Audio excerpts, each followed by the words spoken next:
好，我们现在准备讲今天的这个讲座。这个讲座的内容是禅修对人生的影响。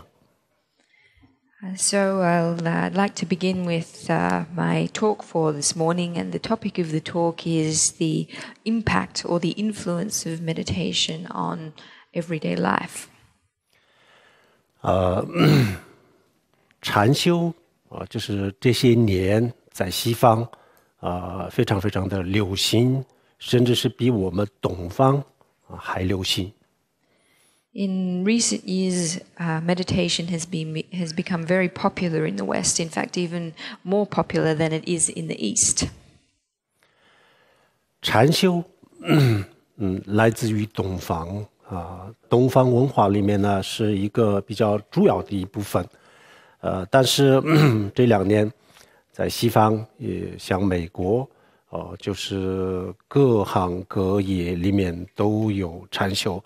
包括小学生，6、7岁、7、8岁的小学生，也在打坐，也在禅修。我这次也就参观了一个学校，他们也就给他们的小孩就大概就是小学1年级、2年级的学生，都在修禅修。So even though meditation originates in the East and it's an important part of Eastern culture, nevertheless in recent years meditation has become popular in almost every avenue of Western society. So for example, in schools, primary schools, children as young as 7 and 8 are meditating, and I recently visited a school where the children in the first and second grades were learning meditation methods. 警察、军人也在打坐修禅定。Police persons, military personnel are also learning meditation.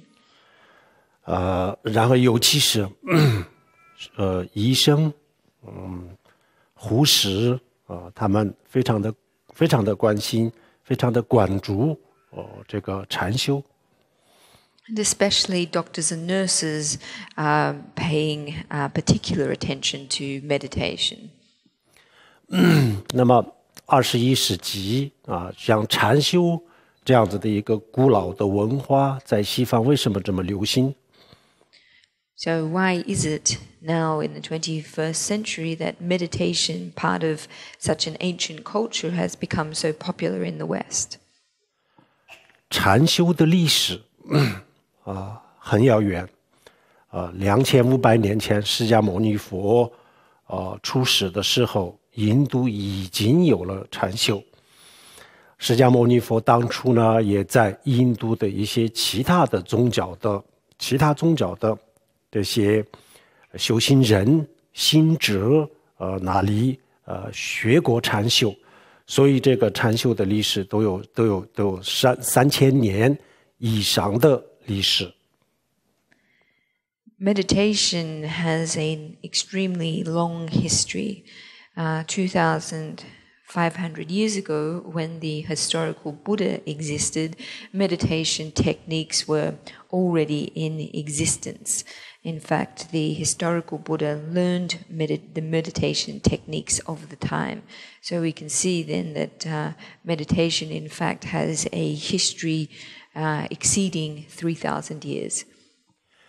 一个3000年以上的以前的文化，为什么3000年以后，也就是现在物质科技各方面非常非常发达的一个现代社会当中，为什么这么受到广泛的这个关注？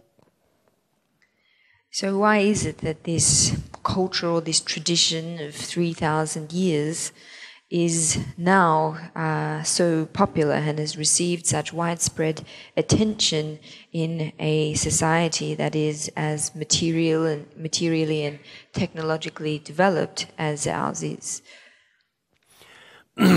就是因为我们对人对自我的了解，对人的了解，还有就是对我们的幸福的了解、发展的了解、各方面的了解，就是有点单一，就是有点偏向。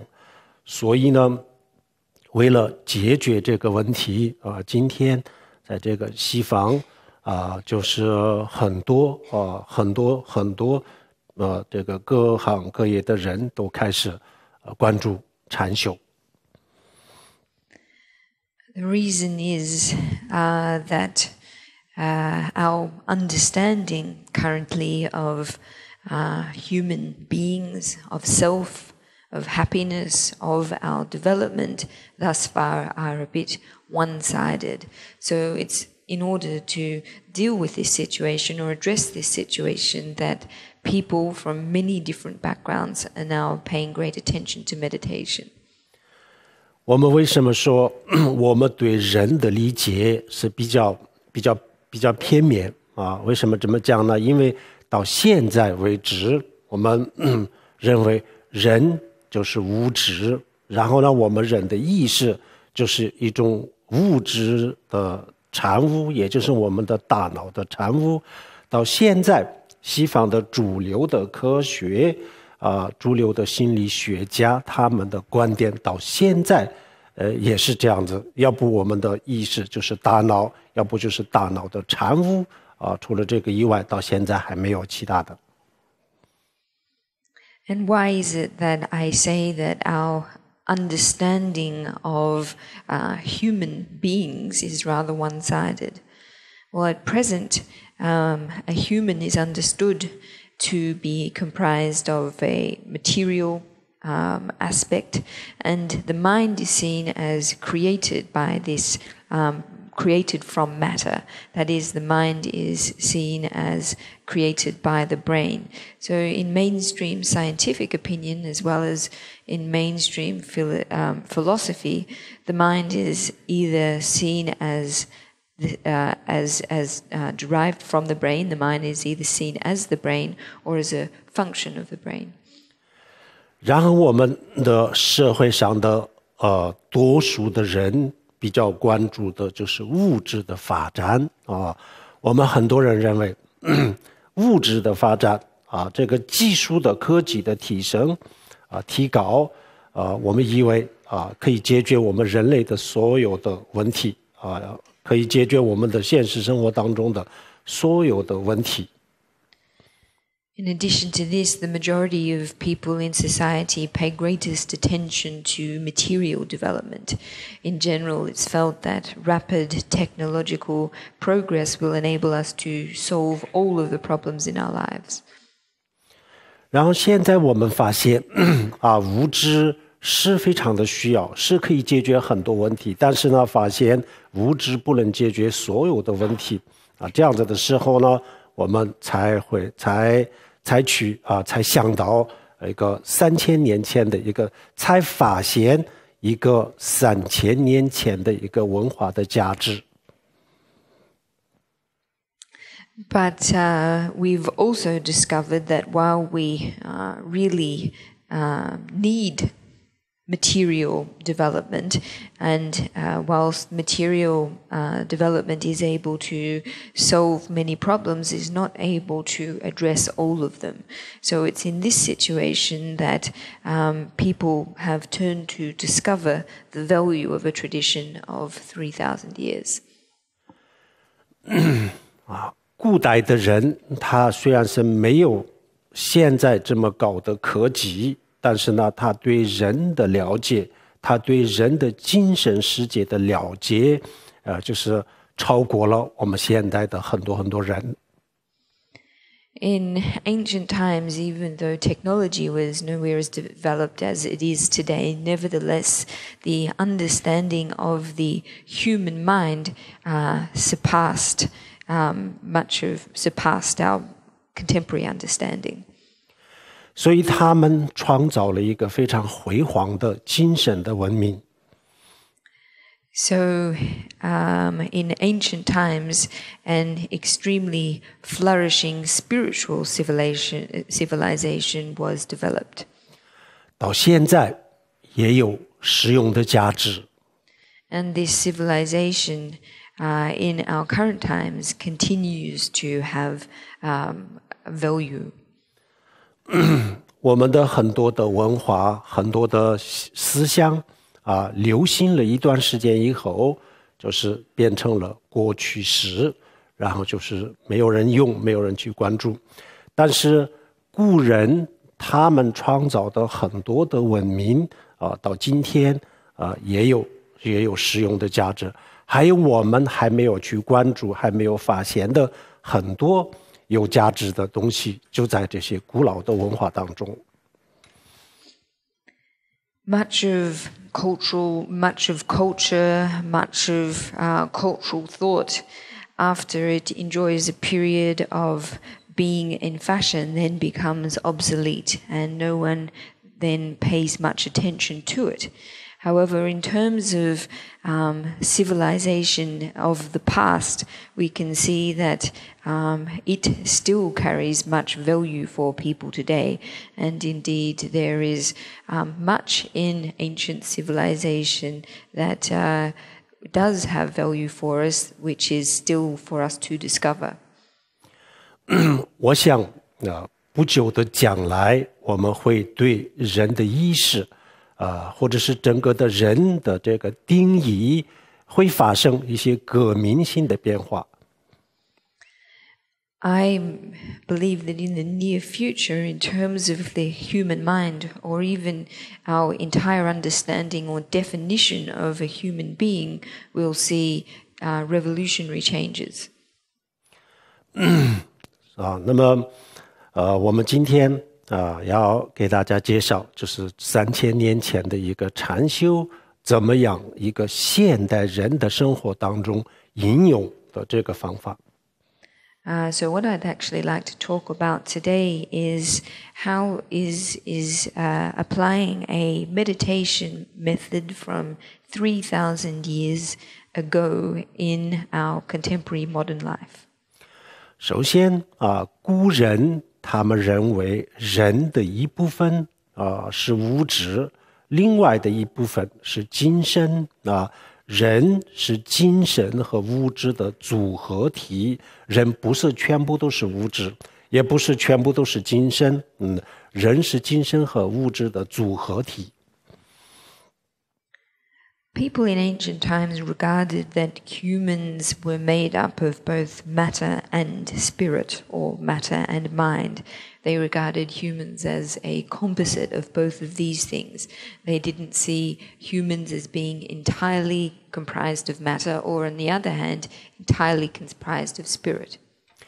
因为人是精神和物质的组合体，所以我们有精神的需求，肉体就有肉体的这个需求，所以我们的生活就有了2种不同的领域，一个是物质生活，另外一个就是精神生活。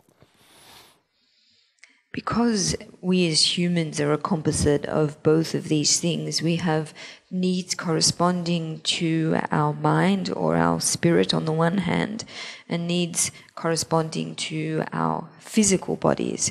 So in terms of our life, we have these different realms, one corresponding to our material body and the other corresponding to our mind.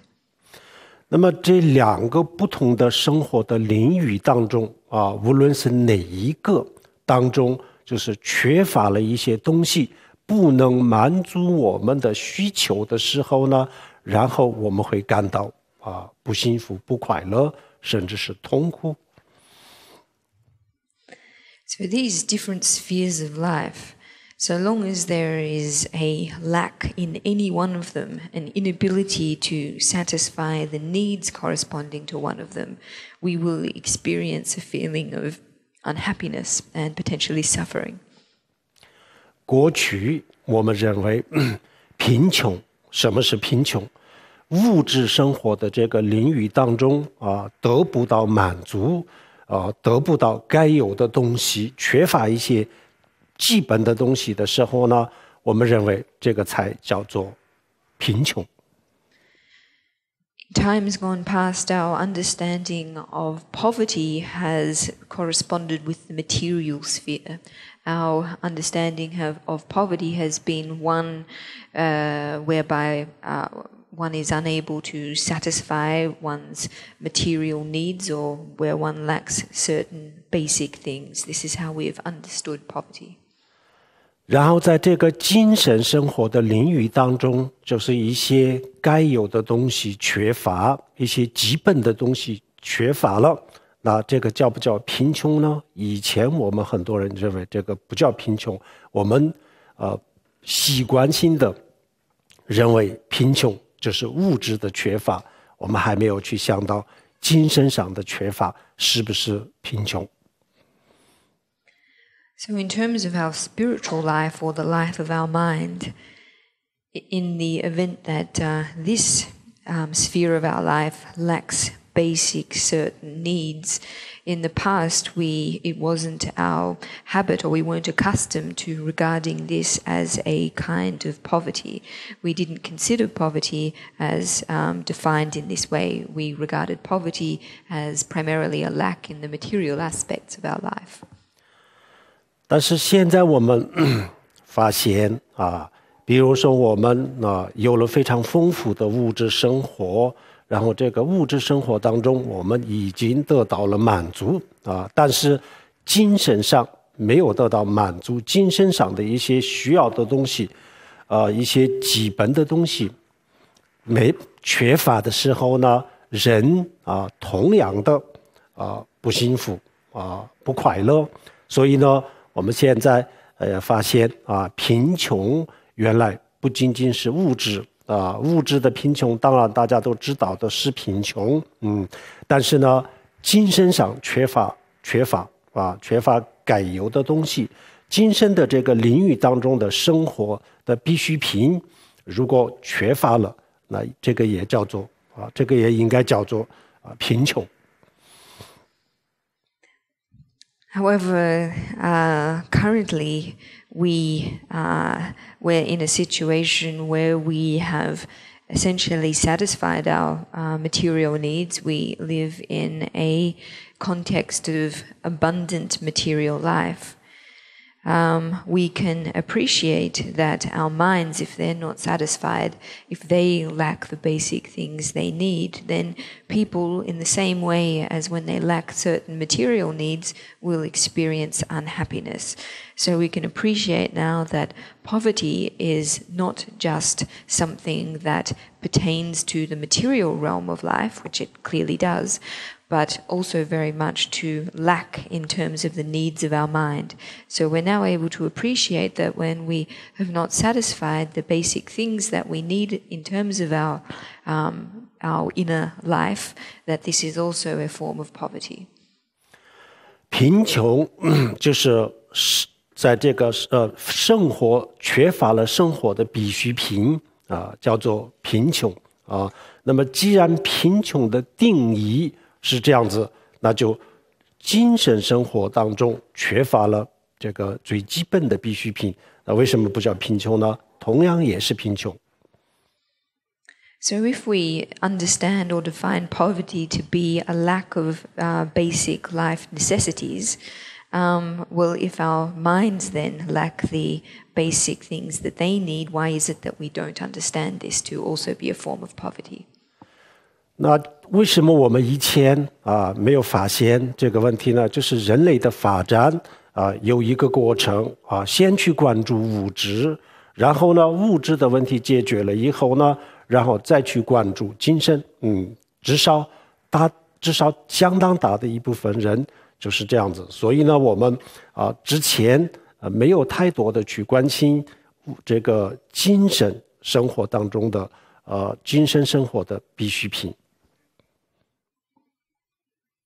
So why is it that we haven't discovered this until now? The reason has been that human development has occurred in a process, and for a very large number of people, indeed the majority, attention has been first paid to material development and only subsequently to the needs of the mind. So it is for this reason that we haven't until now appreciated the basic needs of the mind. A lack of these is also constituting poverty. 所以我们拼命的去发展物质，然后这个物质和精神生活两个之间就是这个严重的失去了平衡。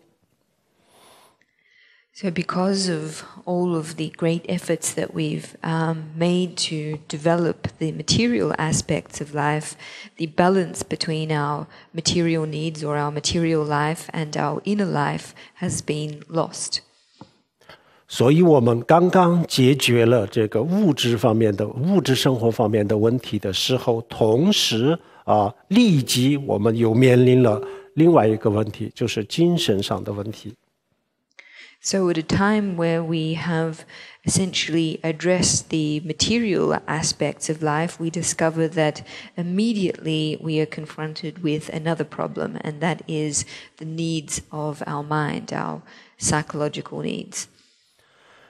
全世界的这个人幸福感就是越来越这个幸福的指数越来越降低。然后呢，精神上的疾病越来越多，所以我们今天为什么这个禅为什么现代社会当中这么流行，主要一个原因就是这个。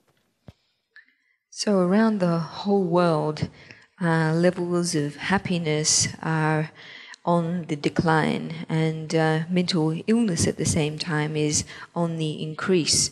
So if we look for reasons for the recent popularity of meditation in the West, we can certainly point to this situation as one of the primary reasons.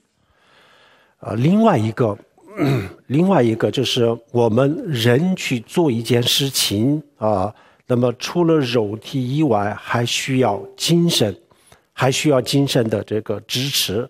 如果精神上得不到支持的话，虽然人的语言在讲，人的身体在做，但是这个工作的效率不是很好。所以呢，要提升这个精神的这个层面。提升了以后呢，然后人在工作或者是在做任何事情的时候，他就可以发挥一个特殊的能力。大家看到了这个禅定或者是这个意识的提升的作用发现了这个作用以后呢，也很多人就关注这个禅。And there is another reason as well. Regardless of what kind of activity or task it is that we are doing, we need obviously our physical body to perform the task, but we also need the cooperation of our mental faculties, the cooperation of our mind, the support of our mind. So when we're doing something, even though our body may be moving, even though we may be speaking words, in order for our action to have the greatest result or efficiency, it's necessary that we improve our mental focus.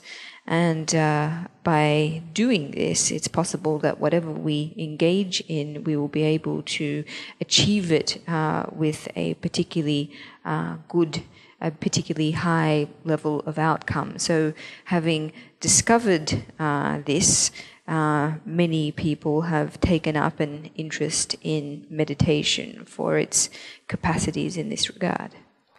简单的说禅就是一种心理的训练。So putting it very simply, meditation is a form of mind training. 我们很多人懂得训练懂得做肉体上的训练，但是我们忽略了这个精神方面的训练。Many people understand the importance of exercising their physical bodies, but they neglect the importance of exercising their minds. 肉体需要训练，如果不训练会生病，大家都知道。同样的，我们的精神也是需要训练的。如果精神上不训练，那么我们每一天都吸收了很多很多的负面的影响，然后又不去解决这些问题，不做训练，这样子我们的精神它也受不了的，它也会生病。So, as we know, our physical bodies, if we don't exercise them, will become unhealthy and ill. And it's the same with our minds as well. Every day, our minds absorb many different kinds of negative influences. And if we don't exercise them, if we don't train them, then they're not able to cope and they ultimately become sick too. 好，我们现在简单的说禅对我们的生活，对我们的工作，或者是对我们的人生有哪方面的影响？主要是2个方面。So, in meditation, whether in respect of our everyday life or our working life, has primarily 2 major impacts. 禅第一个作用是禅可以消除我们的各种各样的烦恼从我们佛教的角度讲，修禅可以断除或者是控制很多的烦恼，人的这些最基本的烦恼，比如说嗔恨、仇恨、抱怨，然后就是贪婪愚昧等等，这些烦恼可以控制。如果禅的这个级别比较高的话，我们所修的禅的级别比较高的话，这个高级别高端的这个禅可以把我们的所有的烦恼从本质上源头上可以断掉。The first impact or potential function of meditation is that of being able to eliminate or control our mental suffering. So this includes negative thoughts and emotions like anger, resentment, greed, ignorance. Meditation is able to help us control these.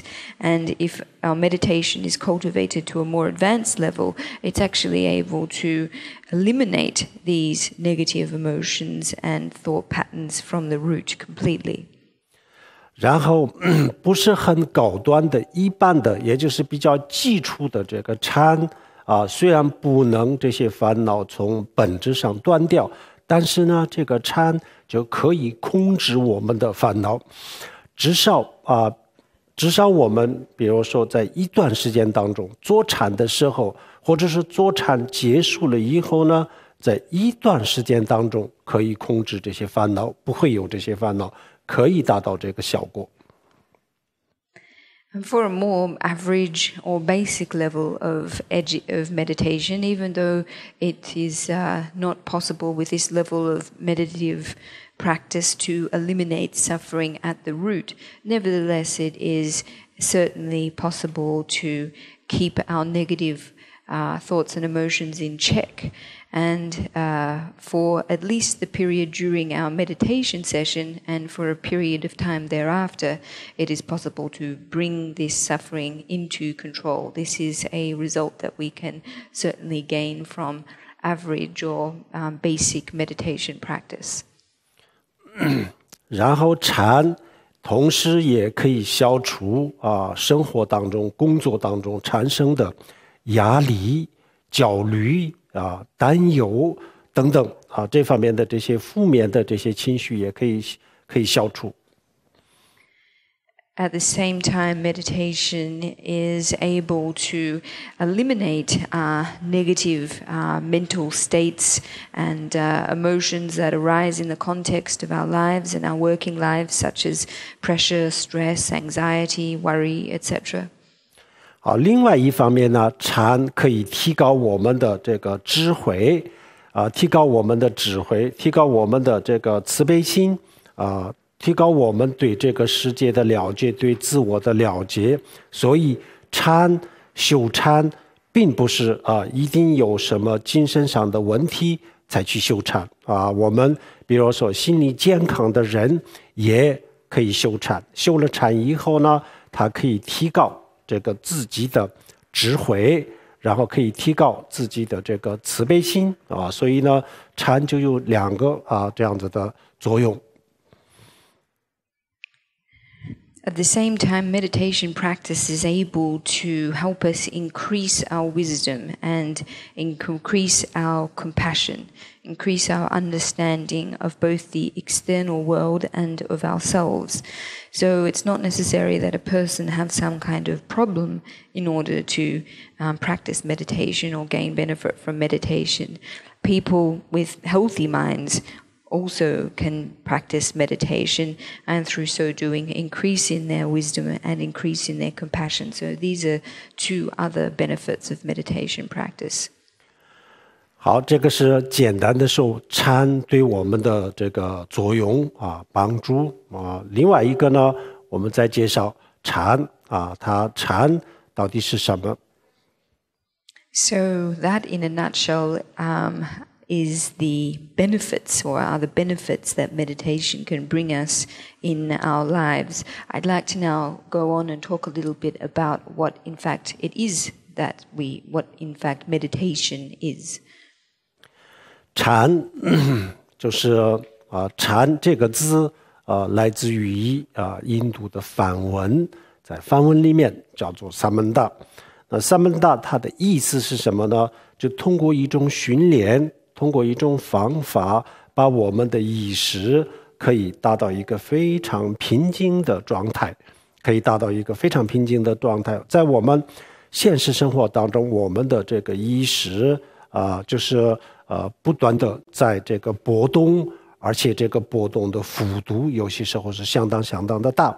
那么通过这个禅的训练的方式，把我们的这个意识的波动可以降低最后就可以达到一个水平这个水平这个层面或者是这个状态就叫做禅。So meditation, the word derives from the Sanskrit word of samadhi. And so really when we're talking about meditation, etymologically we're talking about a method of bringing the mind into an extreme state of calmness.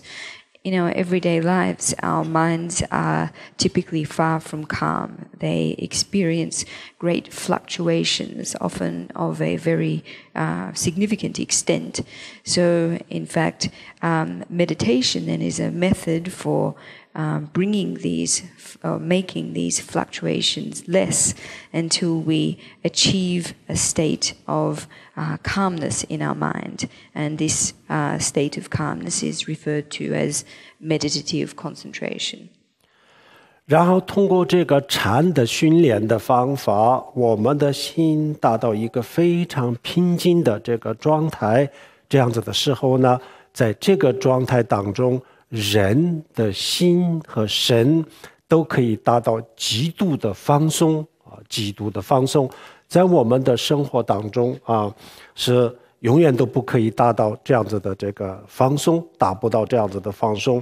所以这个禅比如说包括睡眠，深度的睡眠也达不到这样子的放松的状态。所以呢，我们生活当中的任何一个放松都达不到这样子的放松。这个当中呢，就人可以人的身体、人的精神各方面都达到了这个很高级别的放松。这样子以后呢，解除人的疲劳、压力，还有很多的这个负面的这个情绪还有很多烦恼。So when through meditation we can establish our mind in this state of calmness, it's possible for both our body and our minds to achieve extreme relaxation. And this kind of relaxation greatly surpasses any other kind of relaxation that we can achieve in our ordinary lives. It even surpasses the relaxation of being in a state of deepest sleep. So in this state of great or extreme relaxation of body and mind, it's possible for us to recover or to eliminate tiredness, stress, negative emotions, and other similar feelings and states. 所有的禅都是要内心要达到非常的平静，这一点上都是一样，没有不一样啊。但是心平静了以后，我们的心达到了非常平静的状态的时候呢，然后就会有两个不一样的状态，一个是只是心非常的平静而已啊，但是他没有智慧啊，没有感受到，没有看到，或者是在这个状态当中呢，没有了解，没有体会到什么东西，这是心非常非常的平静而已，达到非常的平静啊。比如说我们坐在高原啊，或者是很高的山顶，或者是坐在这个海边啊，就是往前看这个蓝天的时候呢，我们的眼睛可以看到蓝天，但是呢，除了这个蓝天以外，我们没有看到任何的东西。这个时候呢，就像蓝天和我们的心，我们的内心，就是似乎是融在一起啊，这样子的感觉，这是一个非常非常平静的状态。但是这个状态只是平静而已啊，通过这个状态，他没有悟到什么，没有感觉到什么真实的东西，所以就是他就差这么一个智慧，没有智慧，只是平静而已啊。那这个在佛教里面呢，这叫做寂止就是一般的禅定。So all methods of meditation begin with bringing the mind into a state of calmness. However, once this state of stillness and calmness has been established, there are two possible different kinds of meditation or meditative experience. The first is one where we achieve a state of calmness, but in addition to this, we don't generate any wisdom. That is, in addition to establishing this state of tranquility, we don't gain any particular understanding or experience of anything beyond this. We simply establish ourselves in a very peaceful, tranquil, calm state, rather like when we sit by the ocean or when we go to the top of a mountain and our eyes look out at the sky. And if we gaze into the sky, we can feel that it's, and we can't see anything else besides this, then we can feel that we have almost mingled with the sky, and this is a very peaceful and tranquil state. However, it's only peaceful. In addition to this, we haven't learned anything extra or understood anything beyond this. So this kind of meditation, essentially where we bring the state into a state of calmness and stillness, is referred to as shamatha meditation or calm abiding meditation. And this is a basic form of meditation. 比如说我们很多人在生活当中发生了一些不愉快的事情的时候呢，我们会躲在一个角落上安静静一静，这个也是一个方法。但是呢，人在一个角落回避了，就静一静，但是呢，我们的内心心没有静，心没有静，主要是让我们不开心的，这是我们的内心，所以我们的身体躲在一个角落里面静下来了就离开了这个人群暂时的就回避了。但是内心当中如果把这些东西没有放下，或者是内心当中我们还没有找到一个安静的平静的状态的话，那我们人在这个角落上躲，但是还是没有用的。所以这个时候呢，我们特别不开心的时候心特别烦的时候，当我们觉得这个人生非常非常没有意义的时候，然后当我们觉得这个生活特别无聊的时候啊，或者是特别的烦躁的时候，那么这个时候就是不要做出任何的决定，不要去做任何的事情，因为这个时候的所做的决定和所想的事情所做的判断基本上都是错误的。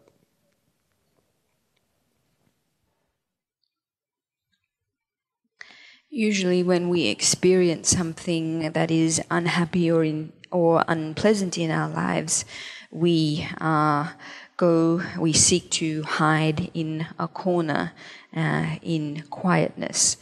In this situation, however, we may be hiding in a quiet corner, and yet our minds are not quiet. And in actual fact, the cause of our happiness is in our mind. So while we may have left the throng of people, we may have escaped them from the time being, our minds haven't let go, our minds haven't found quiet. So even though we may be hiding in a corner, it's really of no use to us. So when we find ourselves feeling very vexed, very annoyed, feeling that life is pointless and meaningless, in this kind of state, we shouldn't make any decisions. We shouldn't take any kind of decisive action, for the reason that all the judgments and actions that we make in this kind of state are actually very mistaken. They're distorted. 比如说夏天天气特别热的时候，就我们在一个很小的空间就有很多人在一起，然后这个空气各方面都很糟糕，这样子的时候呢，如果突然间我们出去到外面去去吸收一个新鲜的空气这样子的时候呢，我们会感觉到就是得到了一个极大的轻松自在自由一样的这个时候呢，我们只要去寻找我们内在的这个非常平静的状态，就到这个平静的状态当中去做一做，然后再回来，这样子所有问题都解决了。So just as in summer on a very hot day, if we find ourselves in a small and confined space with many people where the air is quite stale, then if we were to go outside and take a breath of fresh air, we would find ourselves feeling great relaxation, great ease, and great freedom. So similarly, when we find our minds in these vexed states, what we need to do is find a place of quietness in our minds and reside or abide there for a while. And when we return back to our lives, all of our problems will have been solved. 然后我们的工作压力非常大的时候或者是失恋的时候，离婚以后，或者是事业不顺利的时候，这个时候心情非常非常不愉快的时候呢，很多人想出去旅游就散一散心通过这个方法来解决自己的这个内在的问题。当然这个也是一种方法。但是呢，我们还不知道我们自己的内心当中呢，有一个更完美、更美丽的一个这样子的这个景点如果我们这个时候能够回到这个自己的内心当中的这个景点去旅游一趟这样子回来的话，那这个我们也可以不需要花钱，然后呢，所有的问题也就是本质上就基本上解决这个也是一个很好的选择。So when we experience pressure in our work lives or the unhappiness of falling out of love or a relationship breakup, divorce or career problems, in these moments of great unhappiness, what a lot of us want to do is go and travel somewhere and let our minds be relaxed in this state.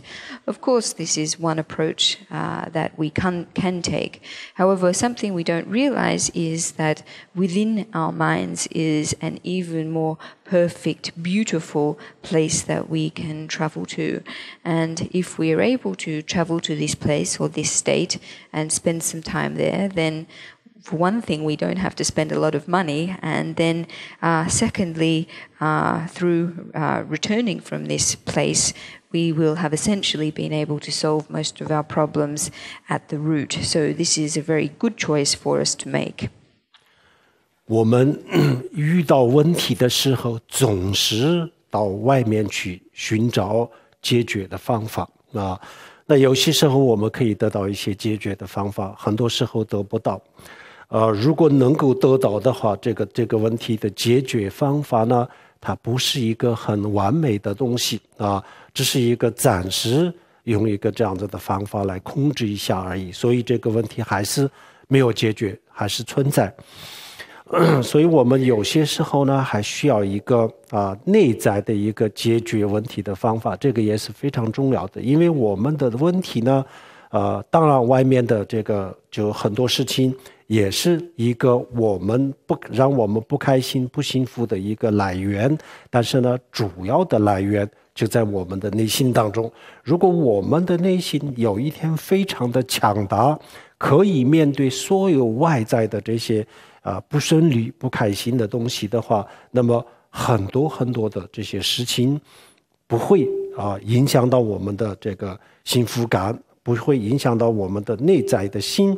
所以提升我们自己的内心，强大我们自己的内心，然后呢，这个强大的内心再去面对现实这个才是最重要的。When we encounter problems, our habituated response is to turn to the external world in order to locate solutions. And sometimes, indeed, this is effective. And however, even if we are able to address problems through external means, it's only possible to do so in a temporary or provisional sense. The problem at its root will still exist. So in addition to solving problems through external means, we also need a solution to go about addressing problems at the level of our minds. This is extremely important. Of course, factors or reasons in the external world are a condition for our unhappiness. However, the main cause for our unhappiness rests in our minds.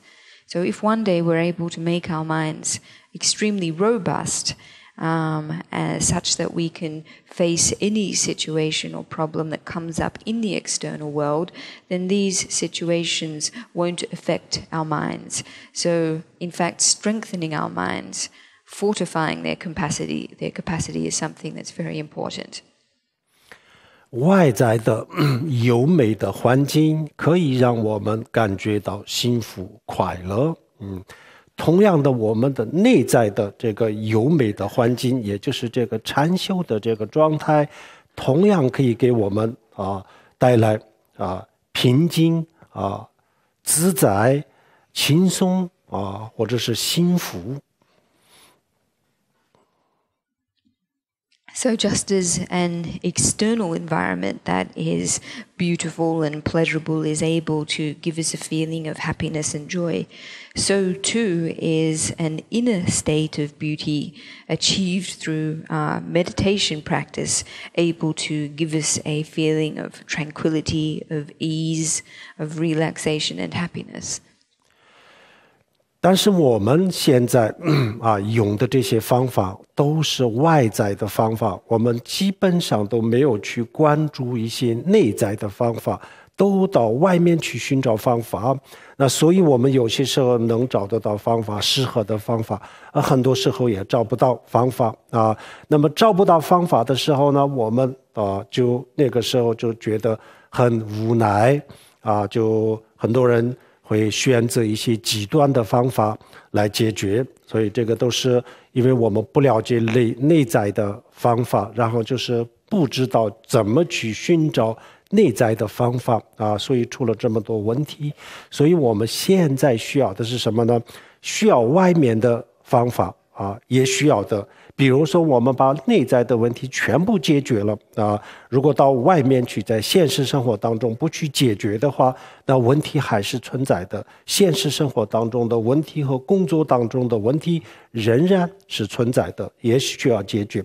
同时呢，我们也需要解决内心的这个问题。那有些时候呢，我们内心的这个痛苦、焦虑完全是一个多余的，这个有和没有对实际的这个作用是一样，没有任何的用处，只是让自己不开心，感到很痛苦。如果及时不解决的话，让它这样子发展，有可能我们的精神的这个健康会出很大的问题。所以我们现在需要这两个解决的方法，一个是内在的解决方法，另外一个就是外在的解决方法。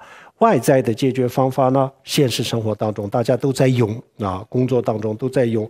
内在的解决的方法就是我们今天讲的这个禅修。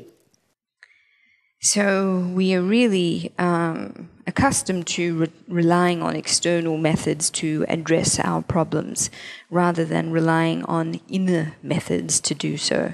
Sometimes it's possible for us to find external means of addressing our problems, but it's not always possible for us to do so. And when we find ourselves unable to find an external means to address our problems, we often feel at a very great loss and sometimes take extreme measures to address the problem at hand. This comes about as a result of not understanding how to locate inner methods for addressing problems, and as a result many serious consequences ensue. So in fact what we need to nurture, in fact, are two approaches to addressing problems. Of course, we need to address conditions that exist in our external lives. For example, in our work context or in our everyday lives, if we don't address these problems or the problematic conditions, they will continue to exist. However, it is also essential that we turn to address our inner problems. Often our feelings of pain, anxiety, etc. have no benefit for us. They only make us feel unhappy. However, if they're left to develop, they're left to increase in their severity, then it's quite possible that our mental health can see serious problems. And so it's very necessary that we take a dual approach, one that includes addressing problems at both the inner and external level. Of course, everyone's very familiar with solving things at the external level. In terms of the internal level, this is where we use meditation. 我们很多人想佛教在给我们教一个逃避现实的方法。其实佛教不是给我们教一个逃避现实的方法，而是教我们怎么样去面对现实。佛教认为要面对现实因为生老病死这些都是一个我们的生命的自然规律这个自然规律我们任何人都没办法逃避谁也逃避不了，所以我们只能去面对那么要面对，那我们应该有一个面对的一个稍微好一点的面对的方法。如果我们没有任何面对的方法，就这么等那么生老病死还有我们的生活当中的很多的痛苦，它该来的时候都会来的那么它来的时候呢，我们没有任何的这个准备，这样子的话，那对我们的打击对我们的这个伤害非常的严重。所以呢，当他们还没有来临的时候呢，我们应该做一点准备最好的准备就是把自己的内心强大，而我们的内心强大了以后呢，然后拥有这么强大的内心去面对这个现实，面对生老病死。那这样子很多的这个我们之前认为是痛苦的东西，那到了这个时候不是痛苦这个就是内心的一种训练，把我们自己的内心训练到一个比较强大的地步，再去面对。这个就是佛教教我们的一个方法，禅修也是其中的一部分。Many people are of the view that what Buddhism teaches, in fact, is a way of escaping or avoiding reality. But this is, in fact, not the case. Buddhism regards it necessary for us to face reality. The reason being that the sufferings of ordinary existence, birth, aging, illness, death, etc., are seen by Buddhism as part of a natural law. They're not avoidable or inescapable by anyone. So if it's inevitable that we have to face and confront these forms of suffering, then it's necessary that we have a good method for doing so. If our approach is just to wait for these sufferings to come upon us, then when they do, given that we will not have prepared ourselves for their arrival in any way, the harm, the impact, the injury that they bring us will be quite serious. However, if before these forms of suffering arrive, we prepare, we engage in the proper preparations of primarily strengthening our minds, then we will find ourselves in a situation where we're able to confront suffering. And in this situations and things that we previously regarded as characterized by suffering no longer will be. And so this method for confronting reality, Buddhism's advocacy of this method for confronting reality, meditation forms an important part of this method. 好，这个心非常的平静，但是没有这个无形这个叫做机制。我们刚才介绍的这个机制，那么这个机制，佛教也在用早期的像印度教这样子的这个除了佛教以外的宗教，他们也在用也很多地方也在用，所以这个佛教有除了佛教以外的宗教也有，这不是佛教独有的这个禅修这个早期的时候呢几千年前，那印度很多的宗教都在用这个禅修。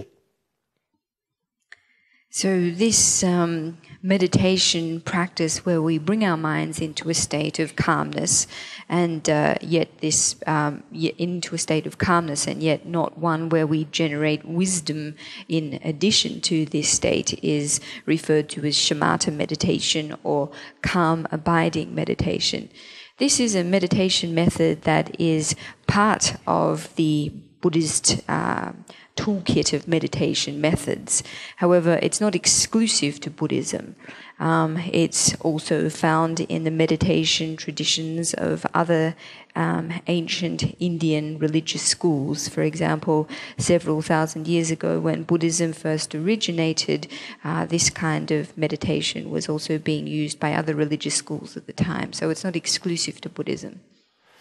另外一个禅叫做升观升观就是智慧这个我们的心平静下来了以后呢，然后它不仅仅是平静，而且它就非常清楚的彻底的感受到我们的内在的这个心的它的本质它的本质非常的清楚的感悟或者是体悟到它的本质这个禅定是佛教特有的一个禅定。So the second type of meditation is called profound insight meditation or vipassana meditation. And this is a kind of meditation method where we go about generating wisdom in addition to establishing a calm state of the mind. So in this meditation method, after the mind is brought into a state of calmness and stillness, the meditator gains direct experience of the basic nature of mind with great clarity. So this meditation method, profound insight, is exclusive to the Buddhist tradition. 这个是佛教里面的一个特有的一个禅定，这个我们今天准备不介绍，我们介绍前面讲的这个寂止的部分。So this meditation method, which is special to Buddhism, I'm not going to go into today. However, what I would like to elaborate on more is the first kind of meditation method that we talked about. 那么这个寂止它的这个禅修的训练的方法就有2种不同的训练的方法，一个叫做有相寂止，另外一个叫做无相寂止。有相寂止是什么呢？就是通过一种思维平时我们的内心当中有很多很多的这个思维，有很多的杂念，很多的念头。那么这些念头它是没有什么顺序，然后不规范就是胡思乱想，有特别多的这个乱七八糟的这样子的念头。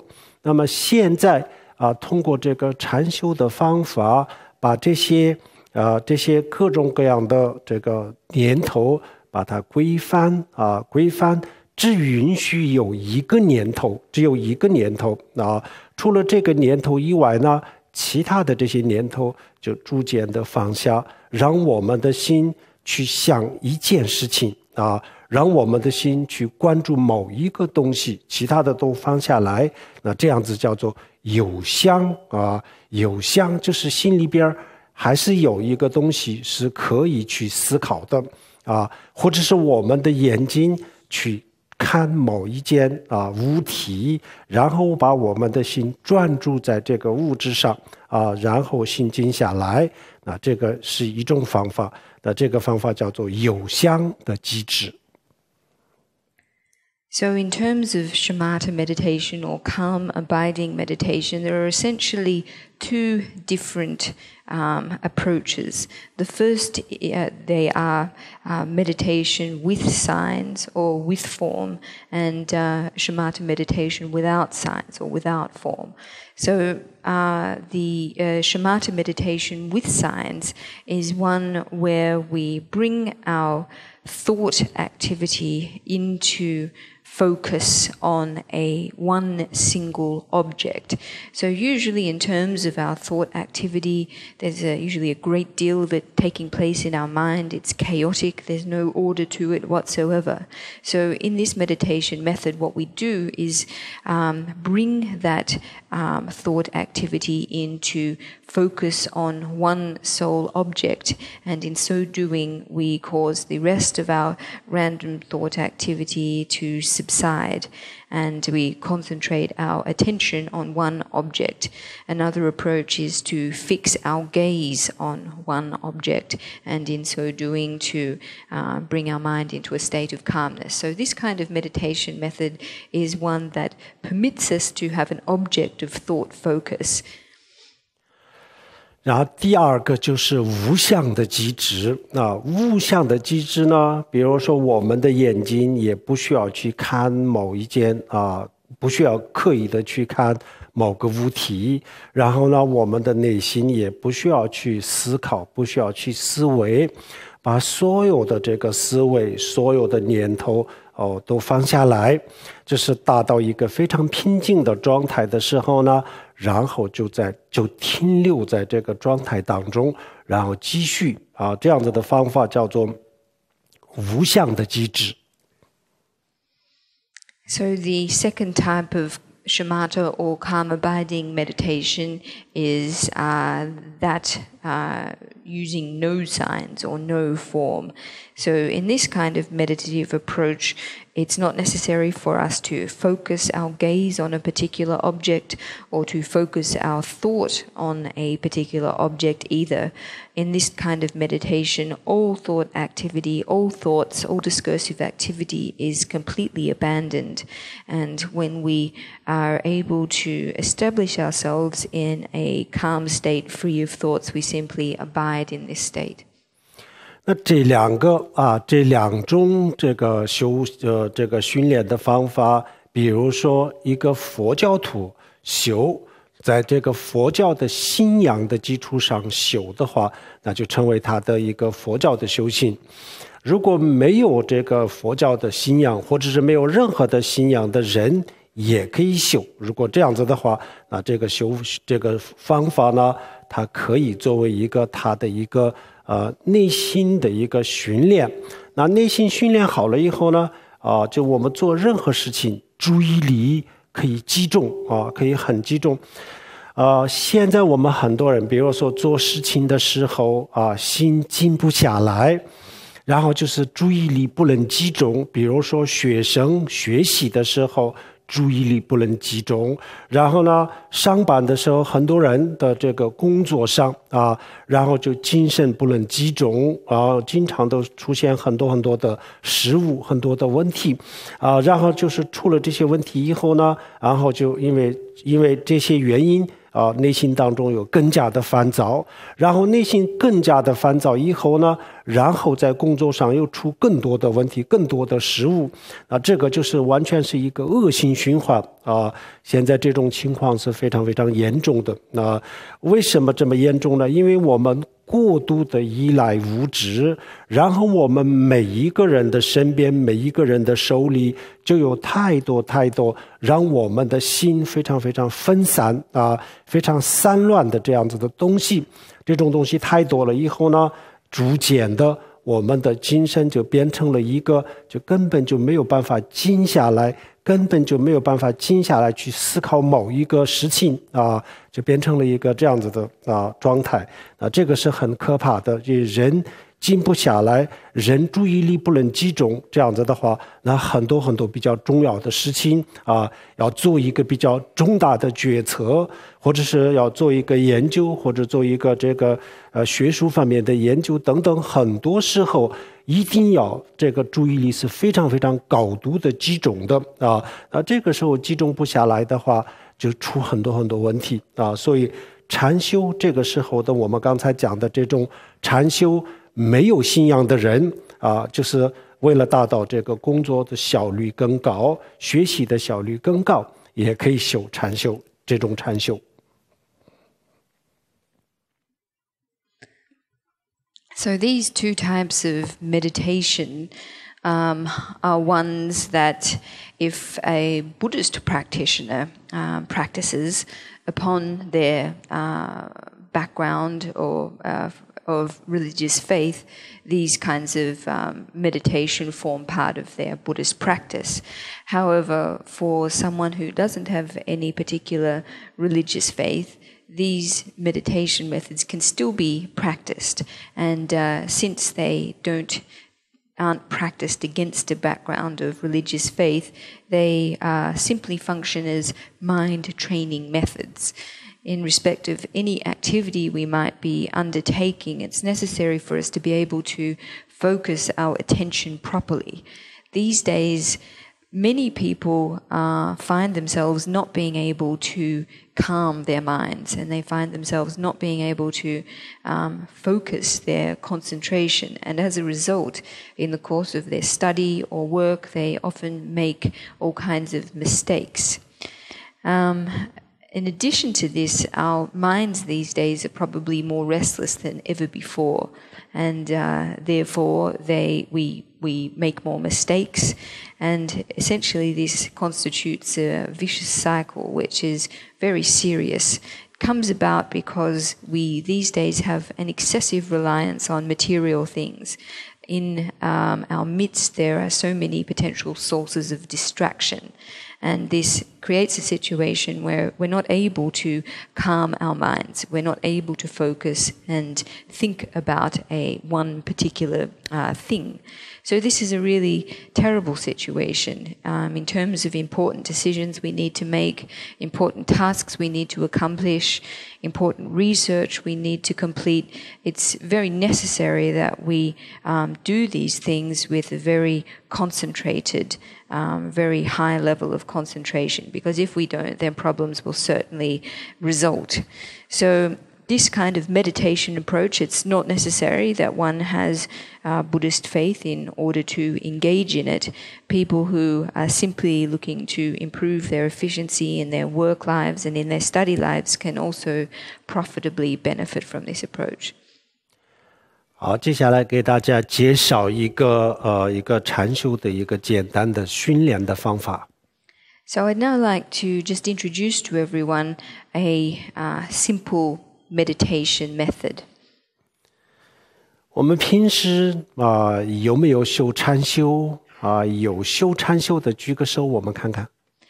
Of everyone here, who usually has a meditation practice? If so, please raise your hand.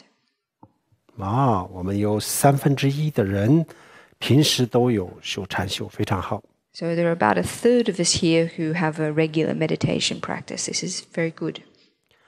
好，禅定我们是必须要修的，尤其是像现代社会、现代人的这个生活这个有高度的压力，然后生活的节奏又快这样子的时候，必须要有这个内心的训练有信仰，在这个信仰的基础上可以修。如果没有信仰也没有关系，这个可以作为一个内心的训练。So meditative practice is something that we really all need, especially these days when our lives have so much pressure and they go along at such a fast pace. So meditation is something that we can all practice. If we are Buddhist, if we have religious faith, then the meditation can form part of our spiritual practice.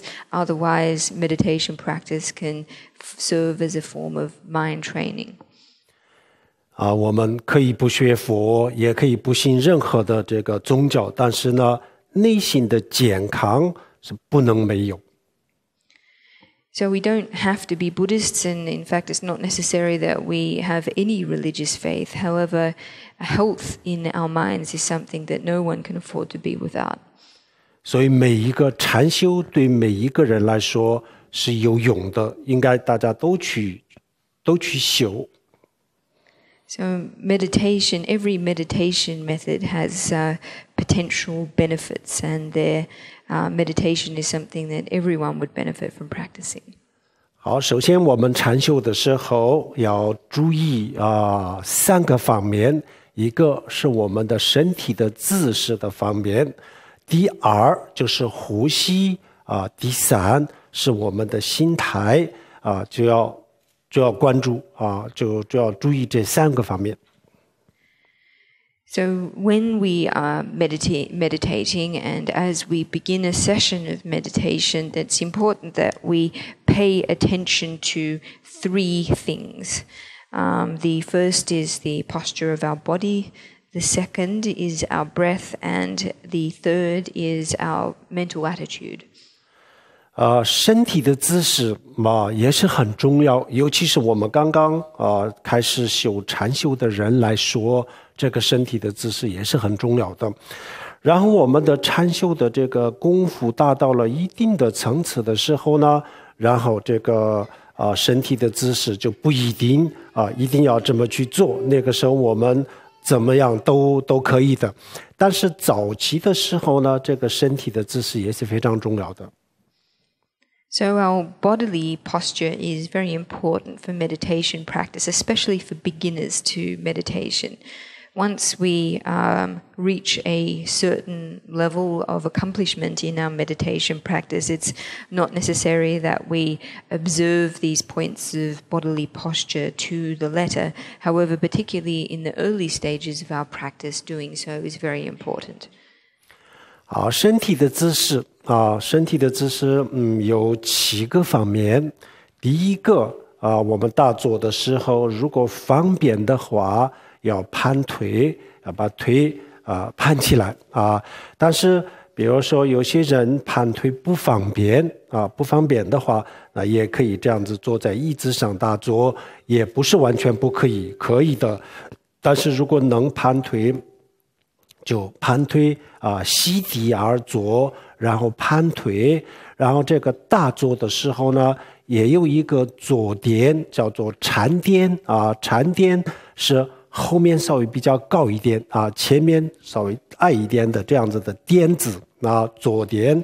就如果没有这样子的专用的坐垫，那可以自己把后面可以垫高一点这样子就是长期打坐不辛苦不累，这个也是比较需要的。那这样子就是盘腿是第一个姿势。So the first point of bodily posture is crossing one's legs. So it's best if we can cross our legs for our meditation practice. However, if for some reason this is not possible, it's not convenient, then it's also fine to meditate seated in a chair. We should also meditate sitting on a cushion, one that is slightly raised in the back and lower in the front. If we don't have a tailor-made meditation cushion, then it's possible for us to prop up the cushion that we are sitting on a little bit at the back. So the first point that we need to observe is that of being seated cross-legged. 好，第二手要做禅定的收音禅定的收音，请大家看这里，我们把左手放在下面，右手放在上面，然后两个大拇指这样子碰头这个叫做禅定的收音。然后这个收音放在肚脐下面的4个手指这地方，这叫做丹田就放在丹田这地方，这是第二个姿势。 So the second point of bodily posture is our hands. And with our two hands, we make what is called the meditation mudra, or the meditation hand gesture. And we do this by cupping our right hand in our left hand, bringing our two thumbs together, and then bringing our both hands in this hand posture to a point about 4 fingers in width below our navel. 第三个姿势，2个胳膊要这样子张开这样子张开了以后呢，我们的肩膀背后的肌肉都可以达到一个很自然很放松的状态，所以长期打坐也不会觉得累2个胳膊这样子张开，这是第三。 The third thing that we need to do is relax both of our shoulders and slightly forwards. When we do this, the muscles in our neck and in our shoulders are relaxed, and this means that we won't feel pain when meditating for longer periods of time. So this is the third thing that we need to do. 然后第4，身体要端正不能向右歪，不能向左歪，就要端正。但是这个端正不能很用力的、刻意的端正就是要自然的、放松的端正。 So the fourth thing is to be seated upright. So we shouldn't be leaning to the left or the right. However, we should be seated upright in a natural way, in a relaxed way. We shouldn't be doing so too forcibly. 然后第5，头稍微往前埋，稍微往前这样子但是不能这样子这样子就是会。 第一个就是很容易昏沉，然后第二个呢就是颈椎就会受不了的，所以呢稍微往前，头稍微往前埋。 So the fifth thing is to tilt our chins slightly forwards. We shouldn't do this too far. If we bring our chins too far into our chest, then we will feel mental dullness, and at the same time our necks will hurt. So we just tilt our chins slightly forward. 第6，我们的眼睛要往下看，要半闭的状态。但是有些时候呢，比如说我们的眼睛就往前看，看某一个物体，或者是佛教徒的话，就看像释迦牟尼佛等等佛像有这样。如果不是佛教徒，他可以看任何一个图像。 任何一个物体都可以用来看，那有些时候有这样子的禅修。那平时的话，我们眼睛就往下看往下看，看这个佛经里面讲闭肩，但是闭肩就是不是要看着闭肩就是往朝这个方向看，眼睛就是半闭的状态有很多人喜欢闭着眼睛打坐啊。为什么呢？就是因为睁开眼睛看到很多东西的时候，心静不下来，所以闭着眼睛就可能稍微好一点。所以很多人就闭着眼睛修禅定，但是这个方法是不是很好的？因为闭着眼睛以后呢，虽然是心稍微能够静下来，但是呢，5分钟、10分钟以后就会开始昏沉最后就睡着了。So the sixth thing that we need to pay attention to is our eyes. They should be semi-closed and we should be focusing them downwards somewhat. Of course, there are meditation methods where we need to look at an image in front of us or focus our gaze directly in front of us. For example, there are some meditation practices where Buddhists would focus on a Buddha image, or non-Buddhists might focus on any particular other kind of image in front of them. However, generally speaking, we keep our gaze downcast, looking past the tips of our nose with our eyes semi-closed. Some people like to meditate with their eyes fully closed, feeling that when their eyes are wide open, there are many potential distractions for them to see. And whilst closing one's eyes may make one feel calmer for a shorter period of time, ultimately it's not a good approach because after 5 or 10 minutes we'll find ourselves falling asleep. 最后一个呼吸呢，不需要刻意的调快或者调慢通过口腔、鼻孔就是自然的、轻松的呼吸这个是最后一个姿势这7个姿势呢，我们修禅定的时候是非常重要的。And the 7th and the final point of bodily posture that we need to pay attention to is our breath. It's not necessary for us to regulate our breath in any particular way, to accelerate it or slow it down. We simply breathe naturally and in a relaxed way through our nostrils and through our mouths. 好，然后第二个我们刚才讲了，我们要注意3个方面第二个方面呢，就是通过我们的呼吸，就把我们的内心当中的所有的这些杂念、这些情绪、这些垃圾情绪，全部要清空如果我们的内心当中有很多很多的负面的这个情绪，有垃圾的情绪，在这个上面去打坐的话，那效果自然就不会很好的。所以把内心当中的所有的垃圾情绪把它清空了以后呢，再去打坐，效果很好的。So the second point that we need to pay attention at the beginning of a meditation session is adjusting our breath. So in our minds there are many different thoughts and emotions, destructive and negative thoughts and emotions. And so in this stage what we do is we clean these out of our mind. We purify our mind of these thoughts and emotions. We dispel them. The reason being that if we commence our meditation with a mind full of such negative thoughts and emotions, we won't have good results in our meditation session. However, once we've purified our minds of them, then we will be able to have experience good results in our meditation. 好，我们的情绪可以分3种不同的情绪。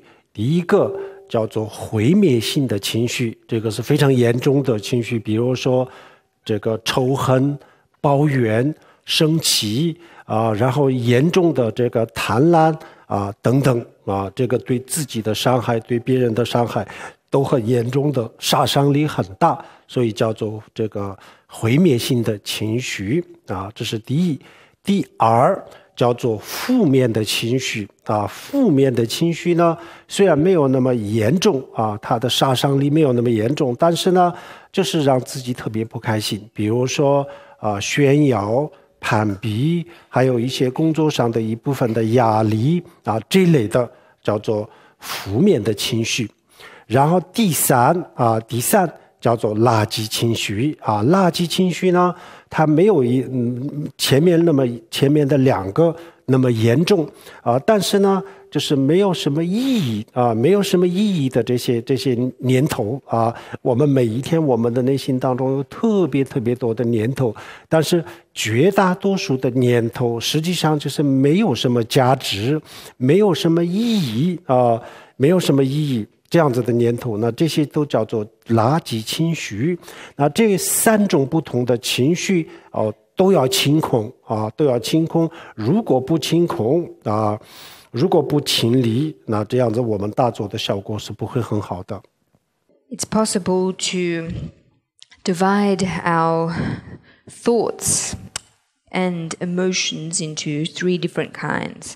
The first is destructive thoughts. These are the most serious kind. Thoughts and emotions like anger, resentment, hatred, very intense greed. These are the kinds of thoughts and mental states that are most harmful to both oneself and to others. The second kind of thought are negative thoughts. So these aren't quite as powerful as destructive thoughts. Nevertheless, they do make us unhappy. So they include things like competitiveness, ostentatiousness, a sense of pressure that comes from our work contexts. The third kind of thoughts are unconstructive thoughts. So these kinds of thoughts are not as serious as the first two, but nevertheless, they really don't have any purpose or meaning for us. Every day we give rise to numerous thoughts. However, most of them have no value or no meaning. So these kinds of thoughts we class as unconstructive thoughts. So in terms of these three categories of thoughts, we need to purify our minds of all of them. If we don't, then we won't see good results in our meditation practice. 好，那么我们怎么样把这三个情绪排除外面，排除或者清空呢？就通过一种观想，还有一个就是呼吸，就通过这两个力量把它们排出去。So how is it that we go about dispelling these thoughts or purifying our minds of these thoughts? Well, we do this by working with visualization and our breath. 这个也有一个身体的姿势这个有个手的姿势，请大家看这里我们首先把左手的大拇指摁住这个倒数第二，叫做无名指无名指的指根。这个为什么要摁住呢？这个有一定的道理，但是这个我们以后可以慢慢的学，先暂时就不着急先把这个摁住，然后摁住了以后呢，其他的4个手指头放在这个大拇指上面，那这个手指头叫做金刚拳，就是一个拳头然后我们的大腿的左腿和右腿的腿根有2个血脉，就叫做动脉和静脉就摁住这个血脉上面这样子稍微用力大腿腿根的血脉上摁住。So, in dispelling our breath, we also make a gesture with our hand. So what we do is, with our left hand, we press our thumb to the base of our fourth finger. This is also, our fourth finger we also refer to as the ignorance finger. So we press our thumb to the base of the fourth finger, close over the rest of the fingers, and in so doing we will have made what we call as a Vajra fist. And we press this fist into the main channel point in our left thigh and apply some pressure. 好，然后右手请大家看这里，右手的大拇指摁住这个无名指的指根，这个跟刚才左手是一样，有一点不一样，就是食指要伸出来这样子，其他3个手指放在这个大拇指上面，然后手心朝上，先放在这个膝盖上。So with our left hands, we do approximately the same thing. We bring our thumb to the base of our fourth finger and close over our other fingers. The only difference is that this time we keep our index finger extended. Then we bring our left hand, the back of our left hand, to rest on our right knee. 好，然后请大家看这里啊，我们先放在这个膝盖上，然后这个食指啊摁住这个我们的右边的鼻孔啊，右边的鼻孔把鼻孔摁住，然后从左边的鼻孔排气。那排气的之前呢，我们深深的先吸一口气啊，还没有摁住的时候，先深深的吸一口气。吸一口气，然后再摁住啊，然后摁住了以后呢，从左边的这个鼻孔排出去啊。So what we now do is first inhale one breath through through our nose and through our mouth. And then what we do is we bring our right index finger to press down to close our right nostril, and then we expel our breath, we exhale through our left nostril. 好，排出的时候呢，最主要的就是一个观想，我们把我们刚才讲的这个3种不同的情绪都变成了一个黑色的气体啊，这个黑色的气体又黑又脏啊，都变成了一个黑色的气体，然后从我们的左边的鼻孔排出去，排到外面啊，这个观想是非常重要的。So while we're doing this, the most important part is actually a visualization that we do. And what we imagine is that the 3 different kinds of negative and destructive thoughts that we just mentioned take the form of a black vapor that is both black and extremely dirty. And through expelling this black vapor through our left nostril, we are expelling it outside of ourselves. 好，这个要排3次啊。我们排出去了以后呢，要把手松开，松开了再深深的吸一口气。吸的时候呢，口腔、鼻孔都可以的。吸一口气啊，吸完了以后呢，又摁住，然后再排出。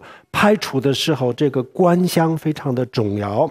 然后第2次排出去了以后呢，又松开。松开了以后，又深深的吸一口气，吸好了以后，又观想，同时排出，这样子反复3遍3次。So we repeat this expelling of stale breath 3 times.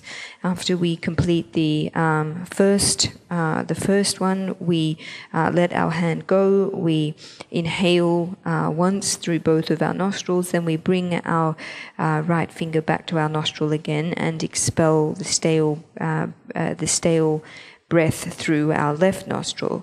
So we complete this 3 times, each time performing the same visualization. 好，然后第2次呢，左右手换。现在我们的右手这样子，金刚钳摁住，然后呢，左手这样子反复3遍这是左右手换个动作而已，实际上跟前面的是一模一样，包括这个观想也是一样的。So after we've done it 3 times on the right, we then move to our left side and we do exactly the same thing again with this time pressing our left nostril down and expelling the stale breath through our right nostril. So we do this 3 times on the left too, performing the same visualization as we did on the right side.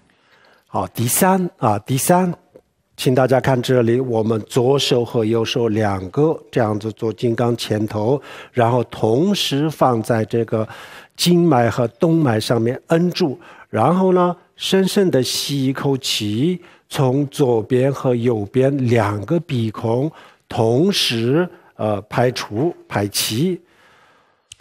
So the third time we bring both of we make a Vajra fist with both of our hands, and we press each fist into the main channel in the fold of our thigh. And breathing deeply through both of our nostrils, we then expel our stale breath through both of our nostrils. 好，这样子也要3次啊，左3次，右3次，左右一共3次，一共是9次，9次的这个排气和9次的观想，通过这个观想，把我们的所有的情绪啊排除，然后最后我们观想我们的身体就变成一个非常纯洁啊，非常透明，就像一个玻璃杯啊，洗得很干净一样，内外都是透明，是非常纯洁啊。观想一个这样子的身体啊，也就是说，我们观想把自己的身体通过这个9次的排气以后，就变成一个这样子的纯洁的身体。So we do this 3 times, and so having performed the expelling of stale breath 3 times on our right, we do it 3 times on our left, and then 3 times using expelling the breath through both of our nostrils. So this makes 9 times in total. After we have completed these 9 expellings of stale breath, we visualize our body as pristine and translucent, that it has become as clean as a glass in the process of having expelled the negative thoughts and emotions. 这个除了我们的这个禅修的时候以外啊，还有我们平时就是因为有很多的压力、焦虑、心理烦躁，然后不开心啊，心口痛，然后背后痛，很郁闷啊，这样子的时候，就是通过这个排气，把自己的所有的这个不开心的情绪变成了我们刚刚讲的这种垃圾啊，这种黑色的气体，然后排出去啊，观想自己的身体现在已经是很透明，这样子的话，那这个对这个减压啊也有帮助的。So this second stage of preparation for meditation, where we dispel our stale breath, is one that we can use in preparation for a formal meditation session, and we can also use as a stand-alone method when we find ourselves feeling unhappy or depressed, experiencing back pain or some kind of other physical discomfort. We can do this exercise, and it's a very effective way to help us relieve stress. 好，这2个完了以后呢，最后一个就是主体的这个禅修。So after we have completed these 2 preparations, we now move on to the core of the main part of our meditation practice. 好，先给大家介绍一个我们全世界所有的佛教佛教都在用的一个非常基础的一个禅修的方法。这个禅修的方法叫做数呼吸通过数呼吸来心平静。So what I'd like to introduce now is a meditation method, a foundational, a basic meditation method that Buddhists around the whole world use. And this is a meditation method where we count our breath. 好，数呼吸的时候呢，我们吸和呼一吸一呼就算一个数字一吸一呼不是算2个数字，就是一个数字。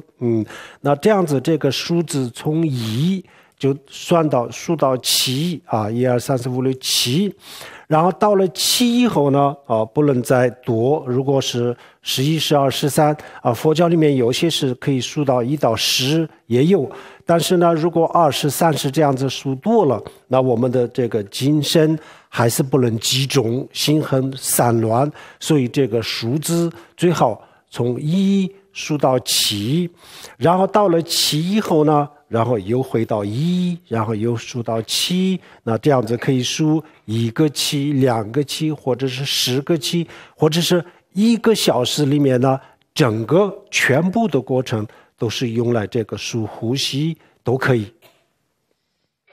So, in this practice, when we count our breath, we consider one inhalation and exhalation together as constituting one count. So we are counting one exhalation and exhalation as one count. We count our breath from 1 to 7. And after we reach 7, we return again and begin counting a set of 7 breaths from 1. Sometimes in meditation methods we count for a set of 10. However, if we count for higher numbers, say 20 breaths or 30 breaths, then it's not possible for our mind to retain its focus over such a great number, and our minds wander. So that's why we count from 1 to 7 for one set, and then we return to 1 again and count to 7, and continue in this way. We can do as many sets as we like. It's even possible for us to spend a meditation session of an entire hour counting our breaths from 1 to 7 in this way. 好，现在我们数呼吸的时候把全部的注意力集中在这个数呼吸的这个念头平时我们就我们的意识有一会儿想这个，一会儿有想那个，一会儿有去想过去的，一会儿有去想未来的，就是它不规范，有很多很多的杂念那么现在呢，我们全神贯注的去关注这个数字那么数字从1到7这样子数，这也是一种念头这也是一种念头。所以呢，这个禅修还不是完全没有念头，这也是一种念头。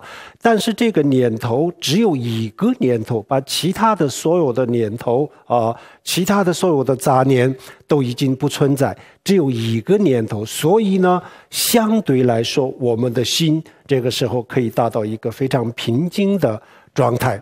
但是现在还不是完全是绝对的平静但是相对而言可以达到一个很平静的状态。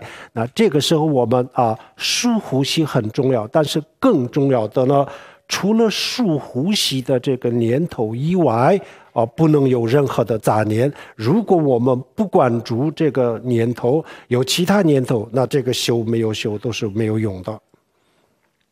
While we count our breath in this way, we focus all of our attention, we focus our concentration solely on the counting of breath. Usually in our minds we are thinking about all kinds of things, this and that, the past, the future. There's a great deal of thought activity. Of course, in counting from 1 to 7, the counting itself is also a form of thought activity. However, it is just one kind of thought activity. While we are counting the breaths, other kinds of thoughts are not existing. So, given this to be the case, it's possible for us to reach a state that is, relatively speaking, extremely relaxed, extremely calm. Of course, it's not absolute from an absolute perspective. It's not absolutely calm or relaxed. So during this meditation, counting the breath is important. However, even more important than this is that while we are counting our breaths, we are giving rise to no other thoughts than the thought activity entailed in counting the breaths, for the reason being that if we are thinking about other things, then there is not much difference between doing meditation and not. 这样子我们每天都有一个就数呼吸的时间每天安排一个这样子的时间，那时间10分钟、半个小时、1个小时都可以，根据自己的时间然后失眠的人晚上准备睡觉的时候呢，就数呼吸的这个禅修修10分钟15分钟，这样子也有调节这个睡眠，有这个帮助啊。然后每一天我们有一个这样子的时间的话，然后逐渐的把我们的心可以训练啊，逐渐的平静下来。啊，平静下来了以后呢，我们可以开始修另外的禅修。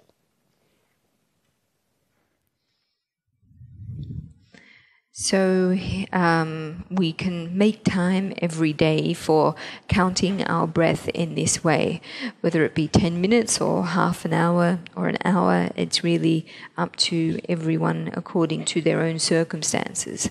For people who suffer from insomnia, this is a practice that they can do before going to sleep for 10 or 15 minutes. Counting one's breath in this way will have some benefit for the symptoms of insomnia. So if we are able to cultivate this practice every day, we will find that gradually we are able to bring our minds into a state of stillness and calmness. And once we've been able to establish our minds in this state, then we can begin to practice a different kind of meditation method. 好，最后我们大家来感受一下这个数呼吸，请大家做好我们刚才讲的这个姿势。然后呢，排除雾气呢，我们这次不做了，下一次自己在家里打坐的时候都要做。然后大家恢复这个姿势，然后我们开始数呼吸从1数到7，然后再回来从1数到7，我们数3个7那这个时候我们一定会感受到一个非常平静非常宁静的状态。虽然我们的心在活动，我们的心在数这个数字，但是呢，同时可以感觉到一个非常平静的状态。好，我们大家现在开始，大家恢复这个姿势，然后我们开始数呼吸，请大家全神贯注，所有的注意力集中在这个数呼吸的上面，同时感受数呼吸给我们带来的平静和宁静。So we are going to end now by doing a practice of counting our breaths. So everybody please bring yourself into the correct bodily posture. We're not going to expel stale breath today, but this is something that you can do in your own practice at home.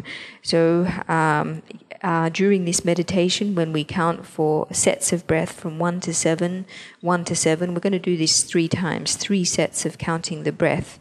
Even though our mind is active during this meditation, counting the breath, at the same time it's possible for us to experience the calmness and tranquility of our mind while it's doing this. So please, everybody, focus all of your attention on counting your breath and at the same time enable yourselves to experience the calmness of counting your breath. 好，我们现在开始数呼吸。So we're going to begin counting now.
好，差不多。That's probably time. 好，下一次大家可以自己这样子训练。那通过这个方法，我们的心稍微平静了以后呢，我们可以去修一些更深层次的禅修。今天我们的课讲到这里。So that brings to a close-out talk for this morning. This is a practice that everyone can continue at home in their own time. And once you've been able to establish your mind in a very calm state, then it's possible to move on to other kinds of meditation.